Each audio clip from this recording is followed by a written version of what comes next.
Assalamualaikum warahmatullahi wabarakatuh. Perkenalkan, saya Zafira Zahra sebagai Project Manager Business Development Divisi Human Resource MSIB Batch 7.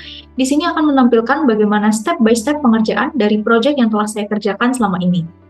Project Human Resource di sini merupakan developing ISO 9001 tahun 2015, yaitu mengenai manajemen mutu untuk PT Stekhwak Robotika Indonesia. Nah, pertama-tama, langsung saja kita dapat membuka folder mahasiswa magang MSIB Batch 7 di sini pada bagian folder Business Development. Kita langsung saja masuk ke Horizon atau HR ISO foldernya. Kemudian di sini terdapat beberapa subfolder lagi dari modul hingga UAS. Kita langsung saja membuka bagian project.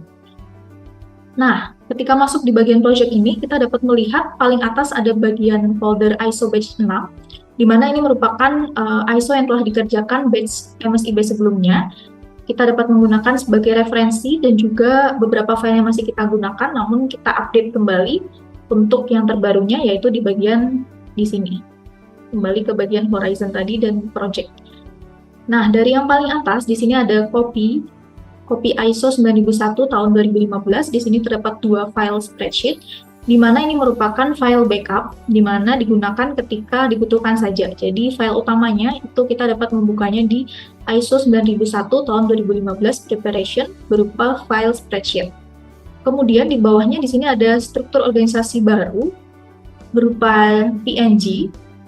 Namun nanti teman-teman bisa membuka di bagian Draw.io di sini, di mana akan diarahkan ke Draw.io, aplikasinya seperti ini. Kita dapat melihat struktur organisasinya secara lengkap dan terbaru, terupdate. Nanti juga akan terupdate langsung di sini apabila kita lakukan pembaruan pada Draw.io di sebelah sini.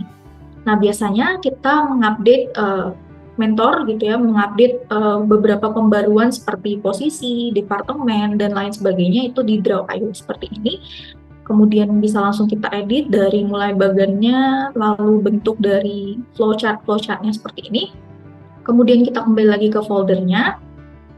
ISO ini merupakan hal yang akan kita jadikan sebagai jujukan, yang kita jadikan sebagai panduan dalam menyusun ISO file yang akan kita lihat di sebelah sini. Kita langsung buka saja, yaitu di bagian ISO 9001 Preparation.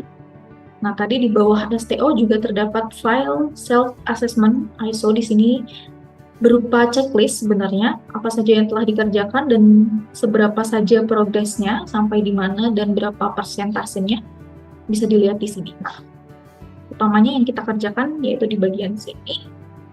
Kita dapat lihat dari file yang paling kiri, yaitu database ISO. Di sini kita bisa melihat keseluruhan SOP yang telah disusun dari MSIB batch sebelumnya. Di sini secara lengkapnya dan juga file-filenya dapat langsung dibuka melalui link-link yang ada tersedia di sebelah sini.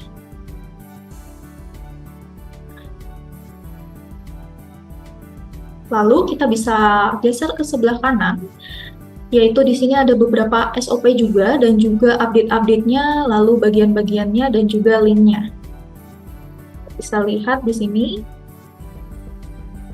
Dan STO baru, di sini biasanya diupdate untuk posisi-posisi keseluruhan departemen dan posisi. Nah, untuk yang biasa saya kerjakan selama MSIB Batch 7 ini, yaitu di bagian sini, Robotic Automation hingga ke belakang, di bagian Finance Human Capital, di mana pada MSIB Batch 7 ini terdapat 4 departemen utama, yaitu yang pertama Robotic Automation. Kita di sini bisa melihat untuk jobdesk yang telah disusun, yaitu di sebelah sini ada jabatannya, posisinya disesuaikan dengan STO tadi. STO-nya terbaru kita lihat di sini, misalnya pada bagian Robotic Automation ada di bagian sini. Nah, ini kita sesuaikan dari General Manager, Manager R&D, PM, dan lain sebagainya, sampai yang paling bawah ada Staff Engineer. Nah, lalu kita masukkan untuk posisi-posisinya di sebelah kiri di bagian jabatan. Kita update di sini, semuanya kita masukkan terlebih dahulu sebelum kita merancang job desk-nya. Kemudian, ketika sudah sesuai, kita warnai warna hijau, karena memang ini akan diupdate terus-menerus, jadi semuanya itu kita drop di sini. Apabila nanti mungkin ada posisi-posisi yang di luar dengan STO terbaru, itu bisa kita warnai warna lain seperti halnya warna merah untuk menjadi penanda bahwa posisi tersebut sudah tidak berlaku atau sudah tidak sesuai dengan STO terbaru. Nah, untuk posisi yang masih berlaku dan sesuai dengan STO terbaru, kita warnai warna hijau. Kemudian kita geser ke sebelah kanan, di sini ada golongan, job desk, dan responsibility, serta link dokumentasinya. Nah, link dokumen ini merupakan output ya, output akhir dari project yang kita kerjakan. Nah, pertama, dari posisi yang telah kita drop di sini tadi, kita dapat melihat untuk bagian job desk dan juga responsibility role-nya. Apakah sudah selaras dan sesuai, dan juga apakah posisi tersebut sudah ada di sini. Nah, apabila terdapat posisi-posisi baru, misalnya di sini kita tambahkan ya. Misal staff engineer ini merupakan posisi baru di STO terbaru gitu, dan belum terdapat sebelumnya di bagian spreadsheet ini, nah kita bisa tambahkan di bawahnya seperti ini. Kemudian kita rancang job desk dan responsibility role terbarunya itu melalui spreadsheet ini terlebih dahulu. Nah, untuk cara mencarinya, kita tidak dengan menghubungi stakeholder dan lain sebagainya, tapi kita bisa mencari sendiri, yaitu HR akan mencari terlebih dahulu, baik melalui referensi sebelumnya. Dari sini misalkan untuk staff engineer mechanical, nah di mana mechanical ini kan sudah ada atasan-atasannya gitu ya, SPV, supervisor mechanical misalnya, kita bisa lihat, lalu kita bisa kopas mungkin terlebih dahulu untuk SPV-nya, mechanical. Sebentar. Mungkin untuk contoh saja, mechanical.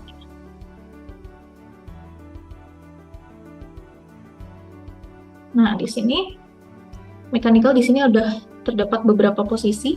Misal kita mau cari, nah SPV mechanical robotic. Nah, di sini kita bisa mengkopasnya terlebih dahulu untuk posisi terbaru, misalnya di sini staff engineer mechanical.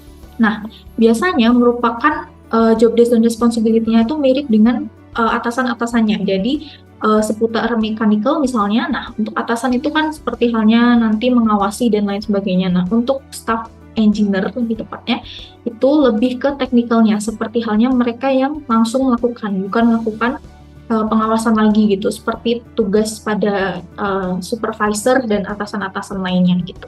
Nah, nanti untuk penyesuaiannya bisa langsung ditulis atau diperbarui bebas di mana saja. Saya biasanya menulisnya terlebih dahulu di sini atau di bawahnya seperti ini, kita bisa menyusun misalnya bla bla bla gitu. Jadi disesuaikan saja. Kita juga bisa mencari referensi-referensi lain, misal dari Google dan lain sebagainya, dengan bantuan-bantuan dari referensi yang telah ada dan tersedia. Gitu. Jadi kemudian untuk responsibility role-nya di sini juga mirip saja. Kita bisa langsung melihat dari atasan-atasannya, kemudian kita bisa sesuaikan. Apabila posisinya itu di bawah dari supervisor dan lainnya, tentunya itu pada bagian yang lebih ke teknikal, seperti engineer dan staff. Gitu. Kemudian kita bisa hapus di sini. Nah, ini tadi sebagai contoh gitu ya. Nah, untuk di sini lengkapnya sudah sesuai semuanya tersedia.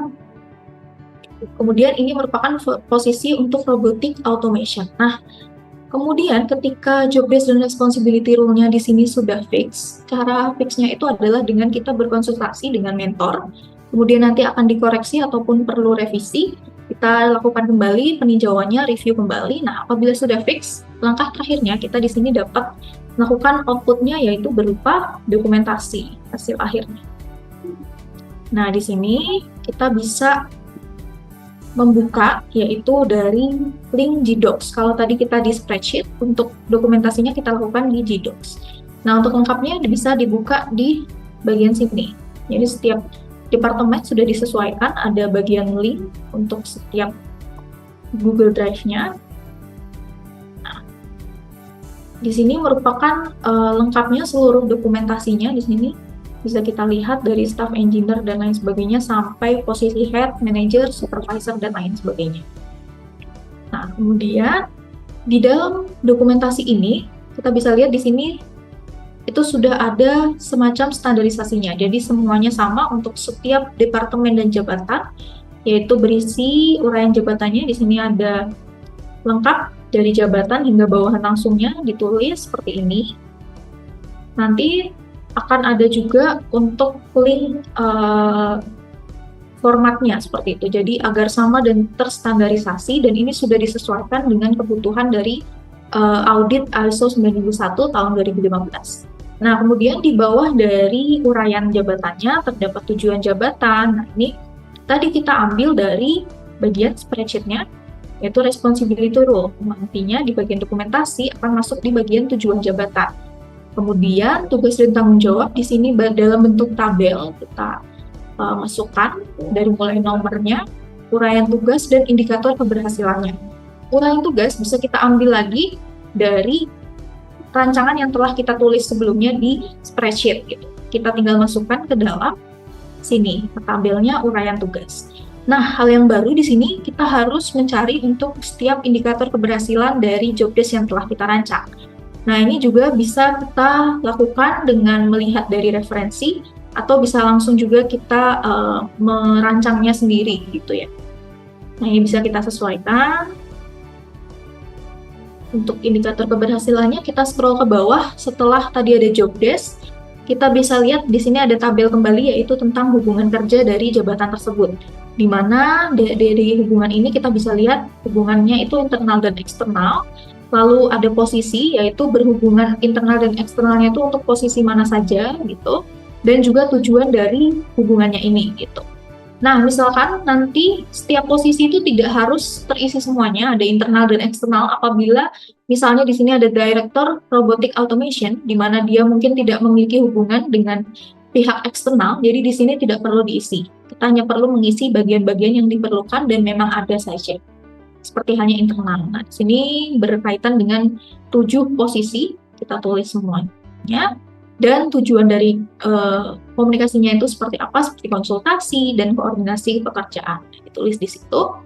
Kita scroll lagi ke bawah, di sini ada spesifikasi dari jabatannya. Nah, spesifikasi jabatan di sini ada pendidikan, pengalaman, keahlian, dan pengetahuan. Di sini ada pertama yaitu pendidikan. Di sini juga kita bisa melihat referensi-referensi dari posisi yang telah tersedia sebelumnya. Misalnya teknik, kebanyakan dari posisi jabatan di Stekok itu ditempati oleh teknik gitu ya, seperti teknik elektro, instrumentasi gitu.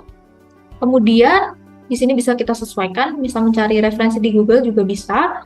Lalu di bawahnya ada pengalaman, yaitu bisa kita sesuaikan juga atau bertanya dengan mentor. Lalu ada keahlian dan pengetahuan, di mana di sini juga telah terdapat 2 tetapan, yaitu ada soft skill dan juga hard skill-nya. Jadi kita harus isi untuk soft skill-nya seperti apa dan juga hard skill-nya seperti apa. Nah, ini kita juga kembali bisa melihat referensi dari posisi sebelumnya, atau bertanya dengan mentor, ataupun mencari di internet seperti itu. Nah, untuk dokumentasi itu saja isinya, yaitu tujuan, tugas dan tanggung jawab, dan juga hubungan kerja serta spesifikasi dari jabatannya. Kembali lagi pada spreadsheet-nya, kita lakukan hal yang sama pada 4 departemen, yaitu robotik, digital manufacture, kemudian marketing, business procurement, dan juga finance human capital. Ini kita review satu persatu. Dari robotik tadi sudah, lalu digital manufacture. Di sini kita sesuaikan kembali hal yang sama. Kita tandai warna hijau apabila posisinya masih relevan dengan STO terbaru. Kemudian marketing, business procurement. Di sini ada beberapa posisi-posisi baru, di mana saya tandai warna kuning. Ini yaitu posisi yang saya rancang terbaru gitu ya. Sebelumnya belum ada. Jadi kita harus mencari ini tadi dari job desk dan lain sebagainya. Lalu saya tandai di sebelah sini yaitu warna kuning gitu. Itu posisi-posisi barunya. Dan yang terakhir yaitu divisi finance dan human capital. Nah, di sini sama saja saya warnai warna kuning pada posisi yang baru, dan warna merah apabila posisinya sudah tidak ada lagi di STO terbaru. Seperti itu. Kemudian untuk selanjutnya mungkin kita bisa kembali lagi pada Google Drive-nya. Nah, di sini di Stekok ini kita bukan hanya mengerjakan proyek gitu ya, kita juga mengerjakan beberapa administrasi yang nanti akan diinfokan gitu. nanti mungkin teman-teman bisa juga belajar dari file-file, folder-folder yang telah tersedia di sini dari batch-batch sebelumnya. Itu saja yang dapat saya sampaikan untuk step by step-nya. Semoga apa yang telah saya sampaikan nantinya bisa berguna dan bermanfaat untuk teman-teman mungkin next batch dari MSIB ini, dan semoga nanti Stekok akan segera juga melakukan audit supaya segera juga memperoleh sertifikasi ISO 9001 tahun 2015. Sekian dari saya, terima kasih banyak. Wassalamualaikum warahmatullahi wabarakatuh.